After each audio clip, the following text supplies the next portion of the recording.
Great morning guys.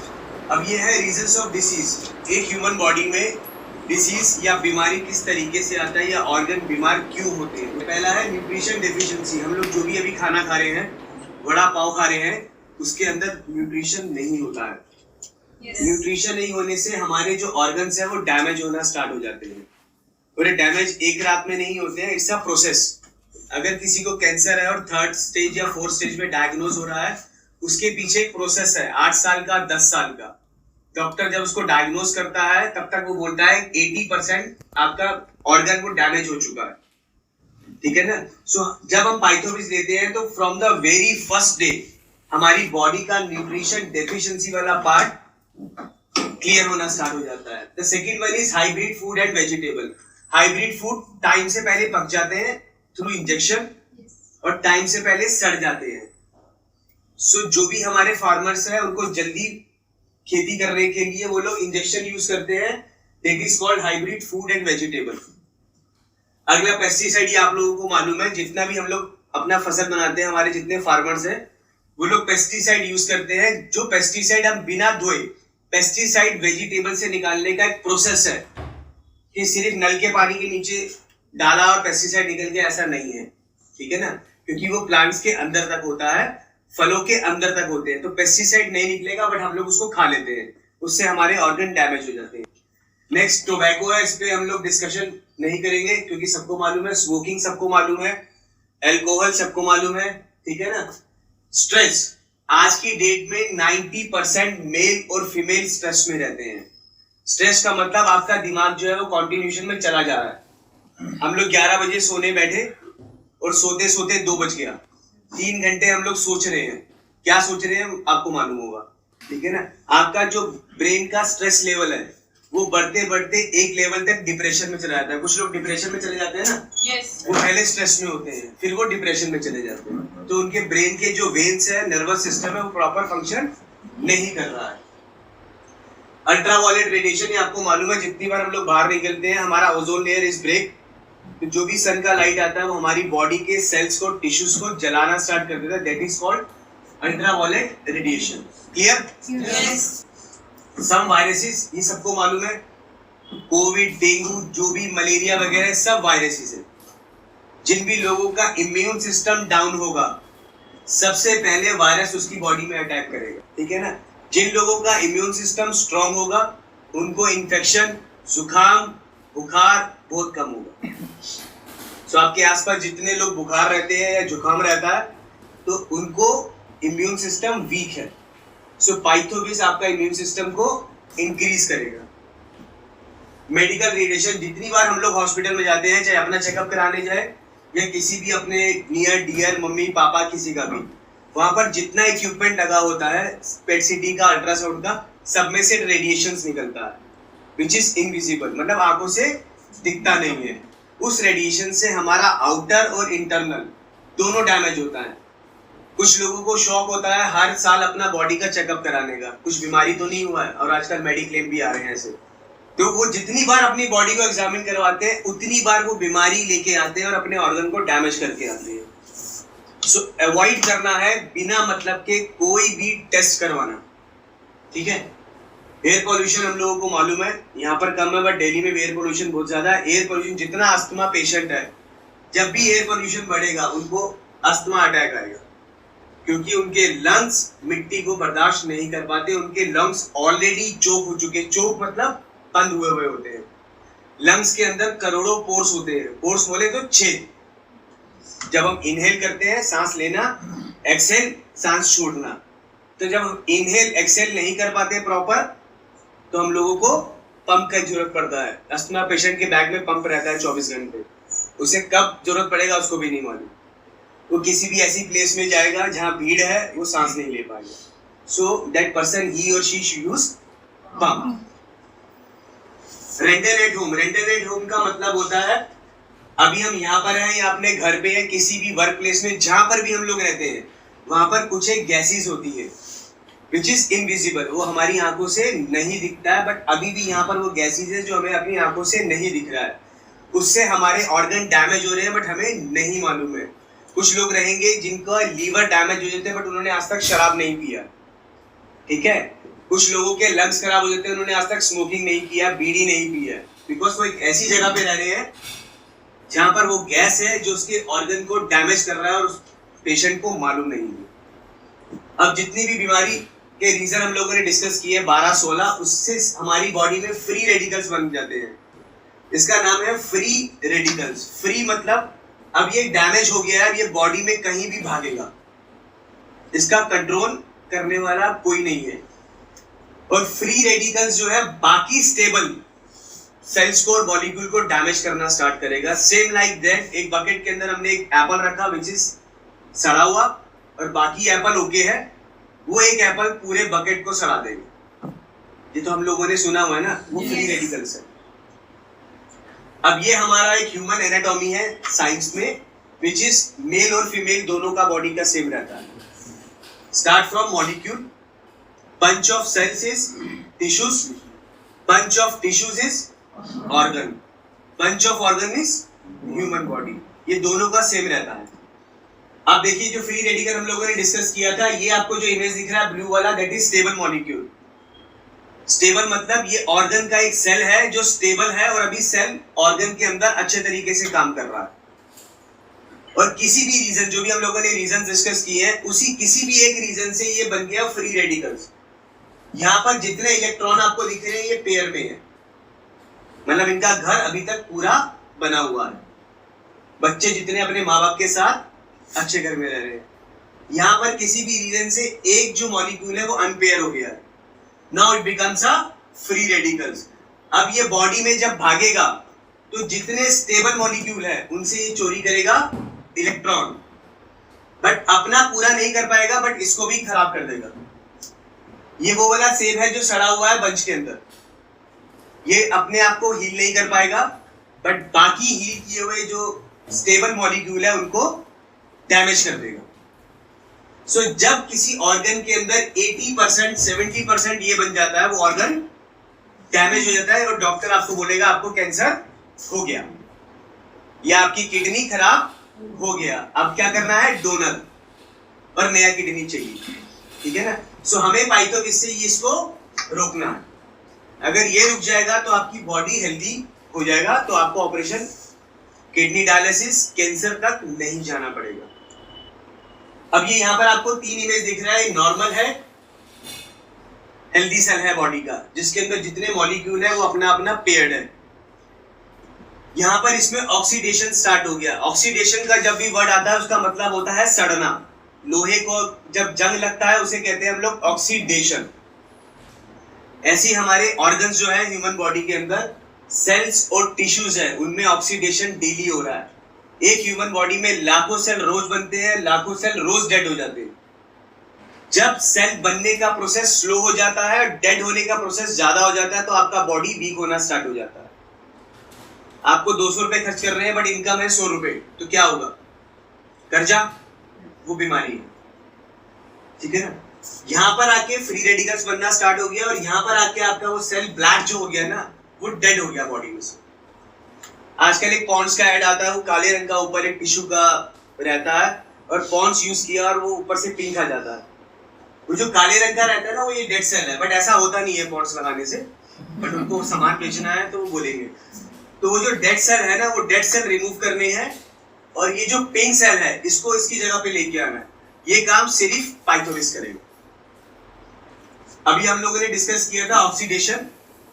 इस process को पूरे जो हमने लास्ट स्लाइड में देखा था, इस 3 प्रोसेस को हम लोग कहते हैं ऑक्सीडेटिव स्ट्रेस, सड़ने की प्रक्रिया। और जितना बॉडी के अंदर बीमारी होता है, 80% बीमारी इसी से ही होता है। मतलब अगर किसी इंसान को 10 बीमारी है एवरेज, उसमें से 8 बीमारी पाइथोविस से ठीक हो जाएगा। वो हम लोग लास्ट में डिस्कस करेंगे कैसे हो जाएगी। अब ये इंट्रोडक्शन ऑफ सेल्स है। एक ह्यूमन बॉडी के अंदर मेल फीमेल दोनों के अंदर 100 ट्रिलियंस ऑफ सेल्स रहते हैं, ठीक है ना। एक सेल की नॉर्मल एज 90 to 120 का मतलब होता है 3 से 4 महीने का एज रहेगा। Again it depends on the metabolism और एज। अगर तो वो 20 साल का है तो उसका एज अच्छा रहेगा, अगर वो 70 साल का है तो उसका एज कम रहेगा। मेटाबॉलिज्म, लेडीज का हार्मोन डिसबैलेंस रहता है, उनका कम रहेगा एज। मेल्स का हार्मोन बैलेंस अच्छा रहता है, उनका एज ज्यादा रहेगा। ठीक है ना। अब ये जो सेल्स है 100 ट्रिलियन, इसकी वेरिएशन जो होती है वो 200 तरीके के सेल्स होते हैं। 200 टाइप्स ऑफ सेल्स 100 ट्रिलियन में से। ठीक है ना। और सबसे जो बड़ा और मेजर सेल जो होता है, जो हमें अपनी माँ से मिलता है, उसे हम लोग कहते हैं स्टेम सेल। और पाइथोविस के अंदर क्या है? Stem cell. तो इसका हम दूसरा नाम जो यूज करते हैं, इसे हम कहते हैं मदर सेल, माँ से मिला हुआ सेल। तो माँ है तो इसका मतलब बॉडी को केयर करेगा। Yes.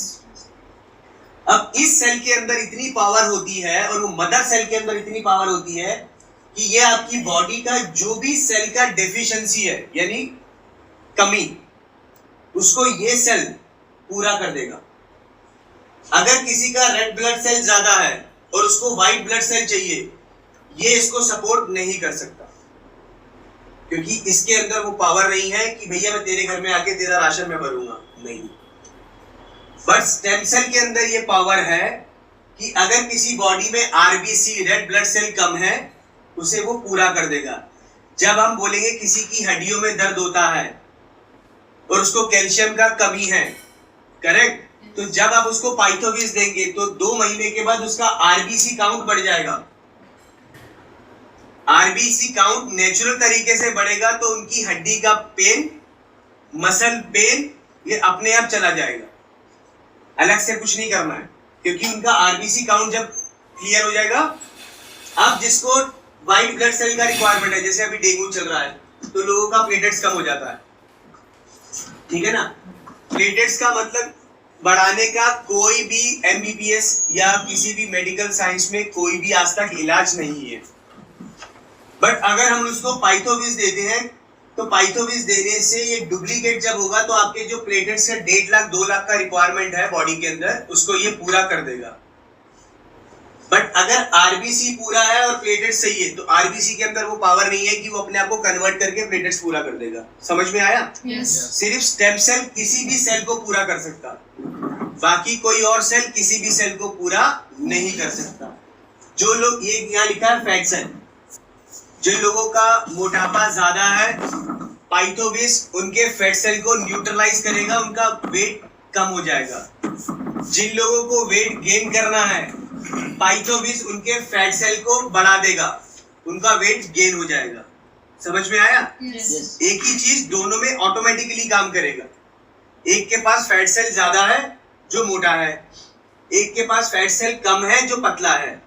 तो पाइथोविस जब फैट सेल को कंट्रोल करेगा तो जो ओबेसिटी वाला पर्सन है उसका वेट लूज हो जाएगा, और जो कमजोर है उसको वेट गेन हो जाएगा।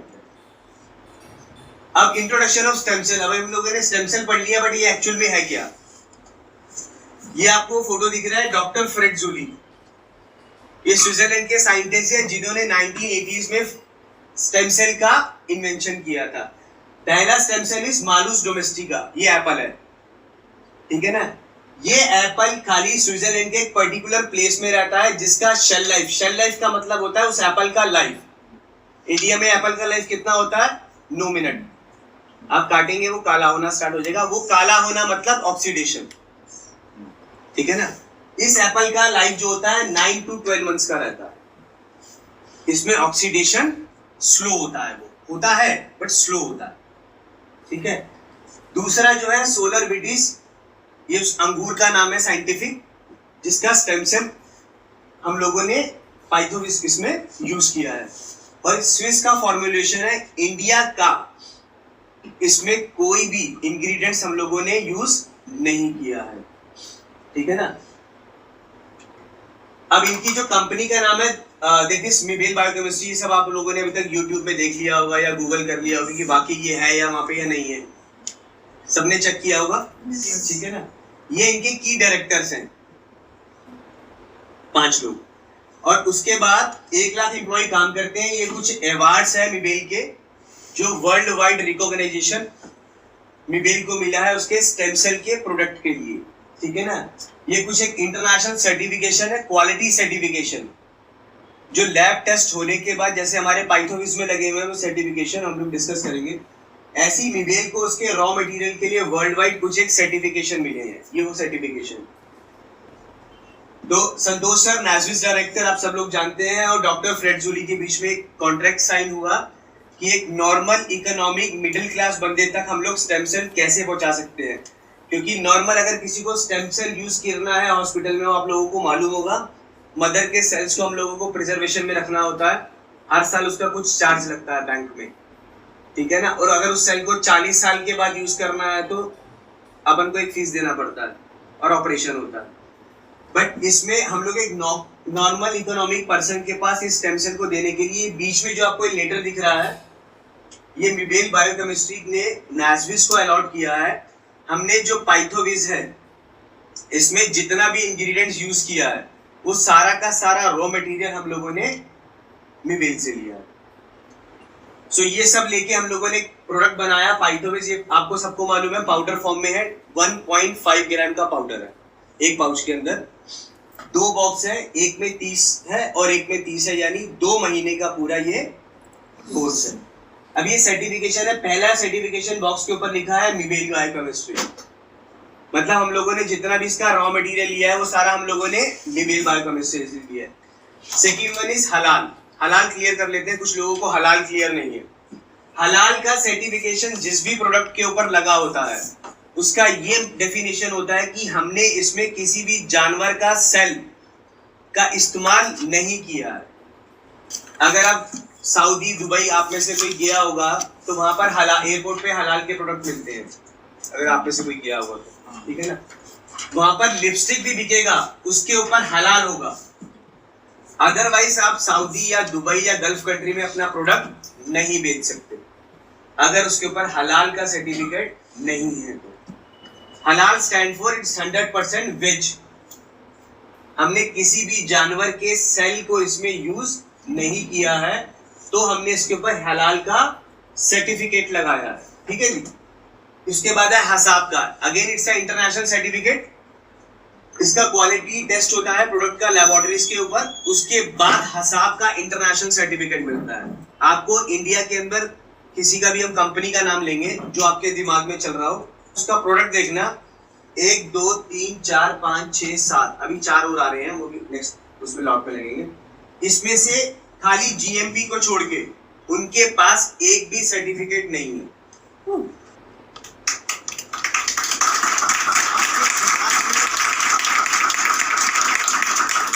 आपके दिमाग में जो भी कंपनी है पूरी इंडिया में, ठीक है ना, जीएमपी को छोड़ के उनके पास एक भी सर्टिफिकेट नहीं है। और एक गुड न्यूज, हम लोगों ने सर यूएस एफडीए भी अप्लाई कर दिया है, United State food and drugs licence, फरवरी के अंदर वो भी इस प्रोडक्ट में आ जाएगा। और अब मैं बोलूंगा पूरी इंडिया क्या पूरे वर्ल्ड में किसी के भी प्रोडक्ट में इतना सारा सर्टिफिकेशन नहीं है।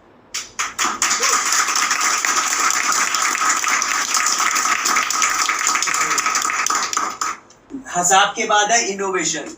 ये जो इनोवेशन का सर्टिफिकेट है ये यूरोप मालूम है 16 कंट्री हैं तो यूरोपियन टेरिटरी से अलॉट हुआ है, मतलब ये हमने वहां के लैब से इसको वेरीफाइड करवाया है तो हम लोगों को इनोवेशन का सर्टिफिकेट मिला।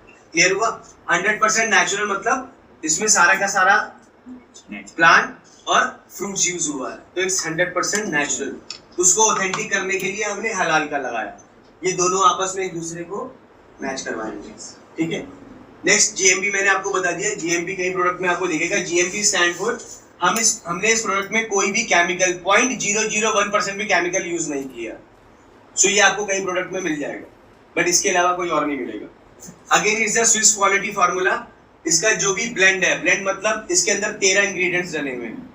अगर आपने बैग देखा होगा पैक, इसमें जो 13 इंग्रेडिएंट्स डले हैं वो सारे के सारे 13 इंग्रेडिएंट्स में से एक भी इंग्रेडिएंट्स इंडियन नहीं है। अपने प्रोडक्ट का ऑथेंटिक और आप लोगों के अंदर कॉन्फिडेंस आने के लिए कि आपके बैग में जो पैकेट पड़ा है ना वो पूरी इंडिया नहीं पूरे वर्ल्ड में किसी के बैग में नहीं है वो।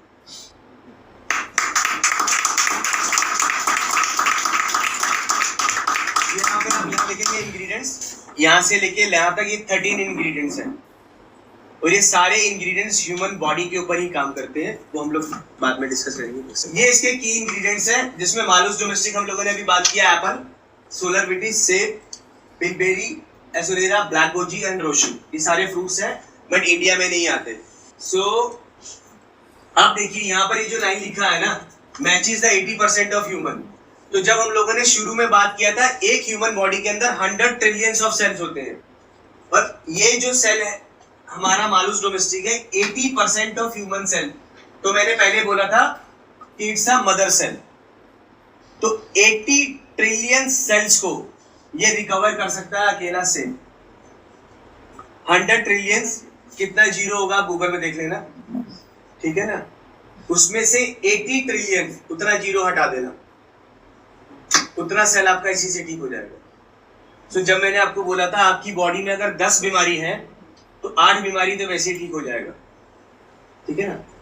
अब ये यहाँ पर अगर हम अंगूर की बात कर रहे हैं विच इज सोलर विटिस, जितना भी बॉडी में डैमेज हुआ है रेडियो एक्टिविटी से, स्किन का कितना भी बीमारी है, एक पिंपल से लेके गैंग्रीस का नाम सुना है आप लोगों ने? yes. हाँ, ए से लेके जेड तक।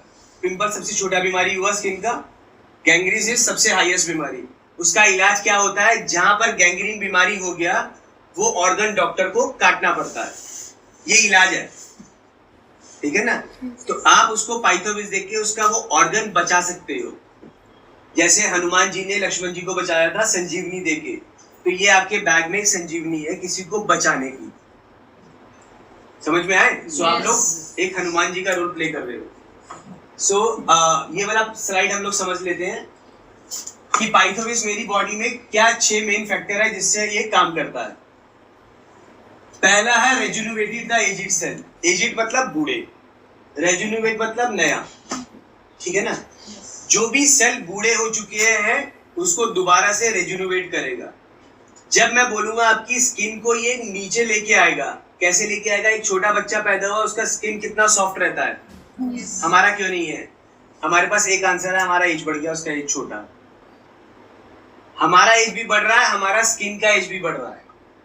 सो ये जो पाइथोविस है ये आपकी स्किन के और ऑर्गन की एज को कम कर देगा। आपका एज तो आधार कार्ड से बढ़ेगा बट आपका स्किन का एज डिक्रीज होगा। अगर आप लोग 6 महीने पाइथोविस को लेते हैं तो आपका स्किन का एज 10 साल कम हो जाएगा। मैंने आपका एज नहीं बोला, स्किन का एज, आपके ऑर्गन का एज वो कम हो जाएगा। ये पॉइंट क्लियर हुआ? ठीक है। The next is replicating the good cell.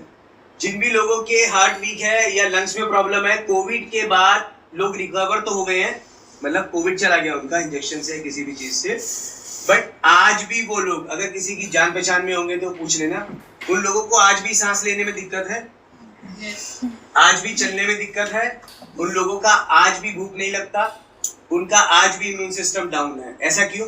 Covid से तो वो रिकवर हो गए, तो बॉडी ठीक हो जाना चाहिए ना, बट नहीं हुआ। वो विड्रॉल्स है। विड्रॉल्स मतलब पोस्ट बीमारी चली गई बट अपना क्या कहते हैं, निशान छोड़ गई। कुछ लोगों के लंग्स में पैचेस हो गए। पैचेस मतलब धब्बा।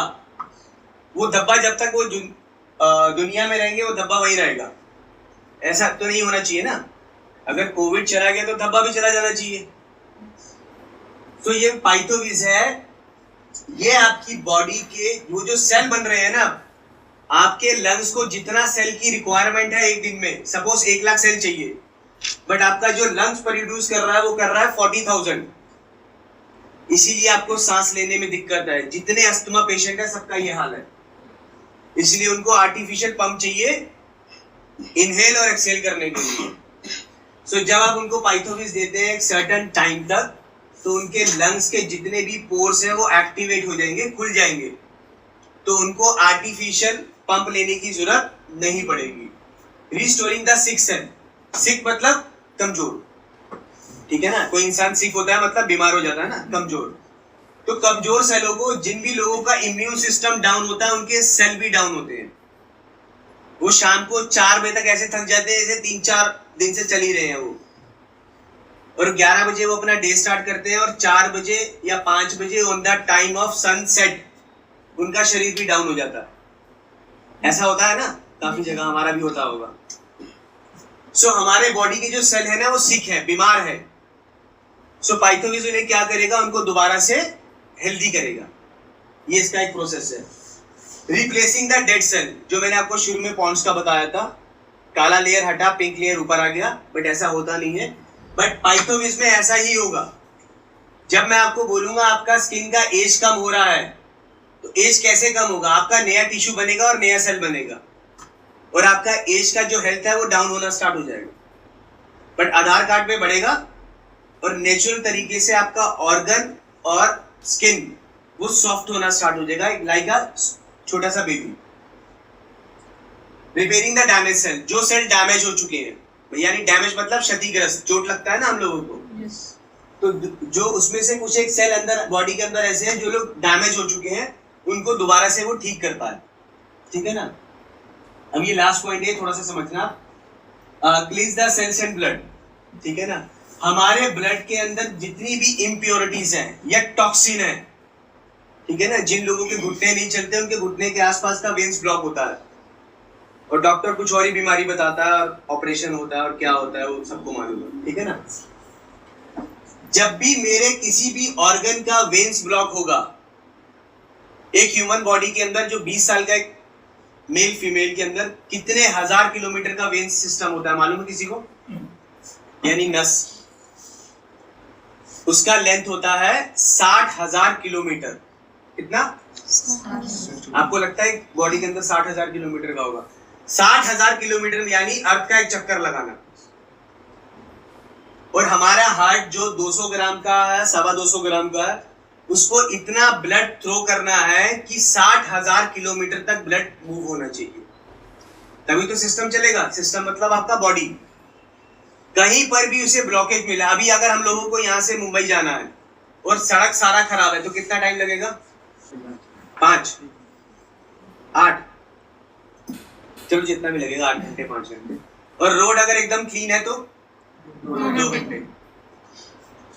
जो ब्लड है ना, उसका काम है ट्रांसपोर्टेशन का। आपके पूरे organs, brain, lungs, heart, kidney के अंदर उसको ट्रांसपोर्टेशन करनी है। ठीक है ना? अब जहां भी उसको वेन्स ब्लॉक मिलेगा, वो पीछे से धक्का मारेगा, आगे से तो वेन्स ब्लॉक है, वहां पर आपको क्या होगा? अंदर जख्म हो जाएगा। जख्म आपको अंदर से क्या करेगा? पेन। तो एक एज के बाद हमारा घुटना चलना बंद हो जाता है, या पिंडली के अंदर लेडीज को रहता है, दर्द रहता है, मसल्स पेन जिसे हम कहते हैं। वहां पर कुछ डैमेज नहीं है, वहां पर डैमेज हुआ है आपका वेन्स, नर्वस सिस्टम, बोले तो नसें, जिसे हम लोग ब्लड वेसल कहते हैं। अब जब हार्ट ब्लड फेंकता है, हमारी वेन्स के अंदर या वेसल्स के अंदर ट्विस्टर लगे होते हैं, थोड़ा थोड़ा दूरी में। ट्विस्टर मतलब स्प्रिंग। थोड़ा सा ब्लड आगे जाता है, ट्विस्ट होके फिर आगे जाता है, ट्विस्ट होके फिर आगे जाता है। जिन भी लोगों के हार्ट का ऑपरेशन हो चुका है, एक स्टंट डालता है एंजियोग्राफी के बाद, वो स्टंट के अंदर क्या होता है? स्प्रिंग। फिर ब्लड को वो आगे फेंकेगा और कुछ नहीं करेगा। 5 साल मैक्सिमम लाइफ है उस स्टंट की, उसके बाद दोबारा डलवाना है आपको। तो जो खर्चा हमने 5 साल पहले किया वो दोबारा करना पड़ेगा। ये क्लियर हुआ? वो बीमारी ऐसा नहीं कि आपने स्टंट डलवा लिया अब आप 25 साल तक उसी स्टंट को लेके घूमते रहेंगे, ऐसा नहीं है, आपको दोबारा डलवाना है। जब हम इसको कहते हैं कि अगर किसी को डॉक्टर ने बोला है 4 महीने के बाद उसको स्टंट डलवाना है, और अगर हम उसको पाइथोविस देते हैं, तो उसके ब्लड का जितना भी वेन्स 80%, 70%, क्योंकि उससे पहले पकड़ा ही नहीं जाता। कोई डॉक्टर नहीं बोलेगा आपका 20% ब्लॉक हुआ अभी, तो वो 70-80 ही पकड़ा जाता है, उससे पहले वो पकड़ा ही नहीं जाता। तब तक तो मालूम ही नहीं चलता, पेन ही नहीं होता। हमारा जो 4 महीने का या 6 महीने का टाइम डॉक्टर ने दिया है, किसी को किडनी का बोला है, डायलिसिस का, ये पाइथोविस देने से उनका clean the cells and blood, जितना भी बॉडी के अंदर इम्प्योरिटीज, टॉक्सिन मतलब जहर, वो सारा का सारा बॉडी से फ्लश आउट हो जाता है। तो हमारा बॉडी दोबारा से नया हो जाता है, बोले तो रेजुनेट हो जाता है। कि ये ह्यूमन बॉडी में किस तरीके से काम करेगा। अब ये थोड़ा सा समझ लेते हैं, यहाँ पर बहुत सारा डाउट रहता है लोगों को। ये यहाँ पर लिखा है सबलिंगुअल, हमारी जीभ के नीचे लेफ्ट और राइट 2 ग्लैंड होते हैं। ग्लैंड मतलब नस, जो सीधा आपके हार्ट से कनेक्टेड होते हैं। जब आप पाइथोविस को इसके ऊपर डालेंगे, ये पाइथोविस पाउडर होता है एमडी फॉर्म में, एमडी बोले तो माउथ डिसॉल्विंग। ये जैसे ही पानी और आपकी मुंह की लार्वा के कांटेक्ट में जाएगा, ये घुलना शुरू हो जाएगा। सो जब हम इसको इस ग्लैंड के ऊपर डालेंगे, एम्प्टी फॉर्म में है ये पाउडर, ये डिसॉल्व होना स्टार्ट हो जाएगा। सो ये जो ग्लैंड है, ये ग्लैंड आपके हार्ट से कनेक्टेड है। सो ये 20 to 30% उसका लार्वा आपके ग्लैंड के अंदर जाके, आपके हार्ट के अंदर जाके इमीडिएटली उसी दिन, अगर आपने कल सुबह लिया ना, कल सुबह ही आपके ब्लड के साथ मिल जाते हैं इसमें जो एक्टिव स्टेम सेल है। सो आपके ब्लड का इम्प्योरिटीज उसी दिन से रिमूव होना स्टार्ट हो जाता है। तो जब हम बोलेंगे कि डायबिटीज 10 दिन में कंट्रोल हो जाएगा, तो वो 7 दिन में कंट्रोल हो जाएगा एक्चुअल में, क्योंकि from the very first day वो आपके ब्लड के साथ चला गया। ठीक है ना। अब इसका जो भी स्लाइवा बचा है 40-50% मुंह में रहेगा। आपको नॉर्मल पानी लेना है और वो पानी लेने के बाद मुंह में पानी डाल के हल्का सा कुल्ला करके सारा का सारा फ्लूइड, लिक्विड, लार्वा, थूक पेट के अंदर डाल लेना, बाहर नहीं फेंकना, स्टमक के अंदर डाल लेना। अब जो वो एक्टिव सेल्स जो आपके स्टमक के अंदर गए हैं ना, जब मैंने आपसे लंग्स की बात करी थी, आपके लंग्स के पोर बंद हैं, वो एक्टिवेट होने स्टार्ट हो जाएंगे। तो जब ये हमारा लार्वा जब स्टमक के अंदर जाएगा, सो मेरे बॉडी के फिजिकल सेल्स जितने भी डैमेज हैं वो सारे के सारे ठीक होना स्टार्ट हो जाएंगे automatically and auto mode. Auto mode का मतलब होता है इस पाइथोविस की जिस भी ऑर्गन को जरूरत है, सपोज किसी को आप दे रहे हो उसका लंग डैमेज है, आपको पाइथोविस को नहीं बताना भैया इसका लंग ठीक कर रहा है, ऐसा नहीं है। ऑटोमेटिकली ये उसके लंग्स के ऊपर काम करना शुरू करेगा, उसके हार्ट किडनी को बाईपास कर जाएगा। बाईपास मतलब एक बाईपास रोड होता है ना, बाहर से निकल के सिटी के अंदर नहीं गए हम, सो ये बाईपास कर जाएगा, मींस किसी और ऑर्गन को डिस्टर्ब नहीं करेगा क्योंकि वहां पर इसकी जरूरत।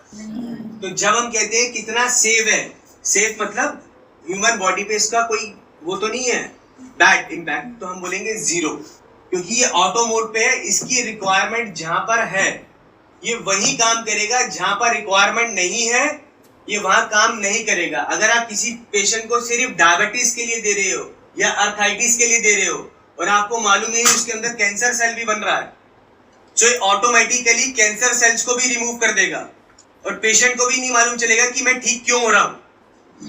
डायबिटीज तो कंट्रोल हो रहा है क्योंकि मैंने लिया डायबिटीज के लिए, बट पैरेलली जो उसकी बॉडी के अंदर और भी बीमारी बन रहा है उसको नहीं मालूम है, वो भी अपने आप क्लीन होना स्टार्ट हो जाएगा। सो सुबह उठते ही बेड पे सबसे पहला जो हमारा ब्रेकफास्ट होगा वो पाइथोविस का होगा। उसके बाद 15 से 20 मिनट का गैप देने के बाद आपको जो भी ब्रश व्रश करना है, जो भी करना है आप करिए। ठीक है। सो ये है, इसमें अभी वो दोबारा से वही चीजें आ गई, आपकी इम्यून सिस्टम को इम्प्रूव करेगा। जिन भी लोगों का इम्यून सिस्टम डाउन है, आपके हार्ट के लिए हम लोग डिस्कस कर चुके हैं।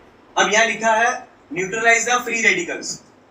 हमारी बॉडी का 3 स्टेज होता है, न्यूट्रलाइज, नीचे अगर आएंगे तो एसिडिक, ऊपर जाएंगे तो एल्कलाइन, काफी लोगों को मालूम होगा।